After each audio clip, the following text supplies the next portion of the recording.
Kirsten Bernthal Booth in her 13th season with the Jays.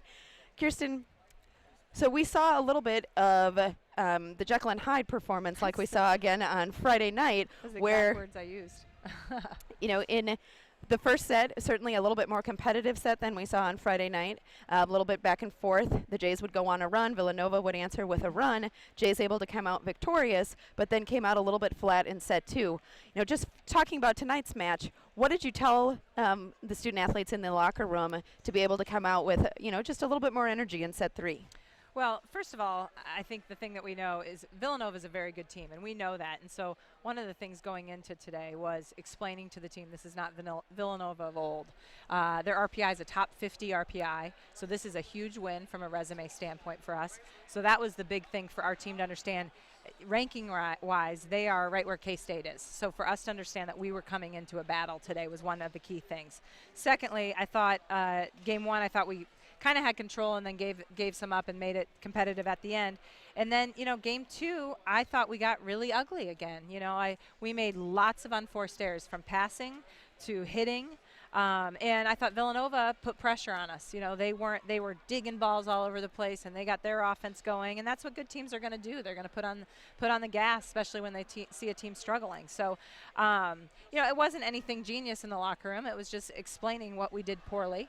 The expectations are that we're not doing those things. We have to control it. We went into our leadership and said, you guys got to right the ship, And to their credit, they did. We've got seniors and freshmen all on the court, and but what happened in game 2 didn't have anything to do with age. It was just unforced errors. I thought we looked really discombobulated. Some defensive balls that were pretty routine that we were standing up, but it was good to see some players that I thought struggled in that game, and even some in game 1 kind of regroup, and I thought we played well in 3 and 4.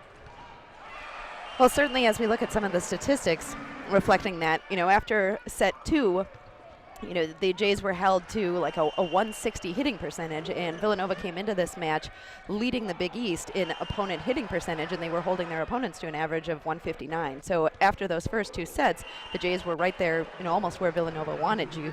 Right. Certainly from that standpoint. They also came in leading the Big East in digs, and today, outdug by the Jays 73-58. So certainly the defense picked up on the Jays side of the net there in set 3 and set 4 as well. Yeah, I think our defense is a strength for sure. I thought Villanova also was a very good serving team, and I think we're a good serving team, and I see that dictated by the numbers. They had 8 service errors, but they also had 7 aces, and then our serving numbers really look really good tonight.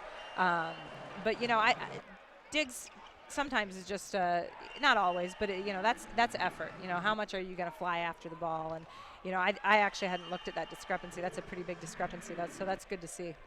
Sure, especially on the team that came in leading the Big East. Now, I talked a little bit to Coach Josh Steinbach before the match, and he said some of those numbers can be a little deceptive because the level of competition that the teams have faced. As you look at up and down the Big East, there's a huge variety in the teams that they've faced off with, and so some of not only their records of the other teams in the Big East, but also some of the numbers that they've put up can be a little bit deceptive. Yeah, I don't look at non-conference stats very much because I think it's apples to oranges.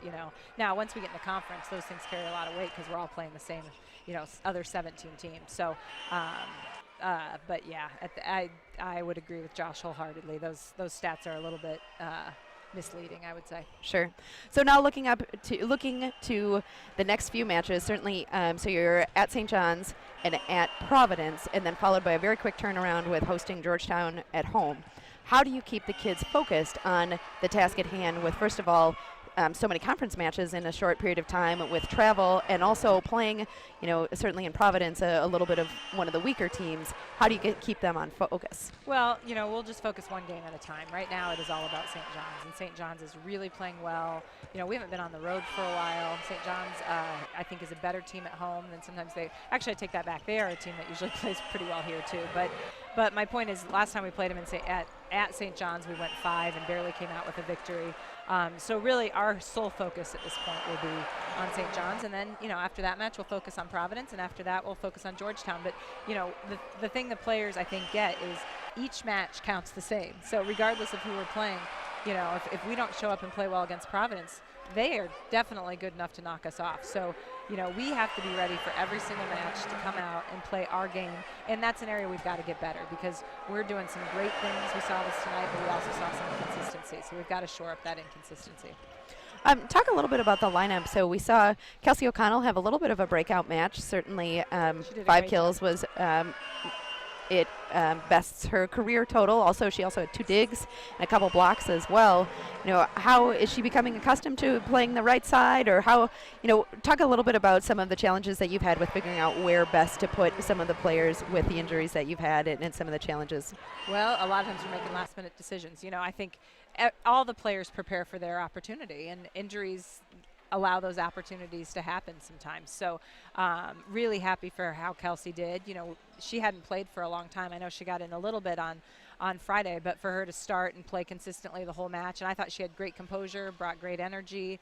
I thought she really did a great job. And I know we mentioned this a couple times during the broadcast, but, I think we can't say enough about, with Emma Pettitte being here today, and the fact that she is the daughter of Terry Pettitte, who has certainly had an incredible influence on Creighton Volleyball, on Nebraska Volleyball, on really just the level of high school volleyball in the state of Nebraska. And, certainly you being a high school volleyball player here in Nebraska, sure. Maybe, just talk a little bit about Terry Pettitte and his impact. Yeah, I think Terry is the reason volleyball is so great in this state. So Emma's older sister, Catherine, and I played high school ball together. To tell you some connections, Catherine was a freshman when I was a senior in high school. And just like Emma, Catherine and Emma are just 2 phenomenal people. And Terry, I got this job at Creighton, and I'm clueless now. I was even more clueless then. And a young kid kind of coming into a job that probably was a little bit over her head. And Terry has and continues to be a great mentor for me. I talked to him, especially as I got started, very regularly. He's actually the reason I got this job. He's the one that gave my name to Bruce Rasmussen. And Terry is he is a genius. Whenever I talk to him, he's got different thought. I mean, he just comes up with he's an outside the box sort of guy, very philosophical. And yes, I think anyone that's playing volleyball in the state has him to thank for growing volleyball in the state. And he trained a lot of our high school coaches who are now training other high school coaches. And I can't say enough good things about it. And Emma, I know a little bit also. And Emma's just a really high class, wonderful young woman. Well, and we certainly wish Emma and her Villanova team certainly all the best in their matches as they go on throughout the rest of the season.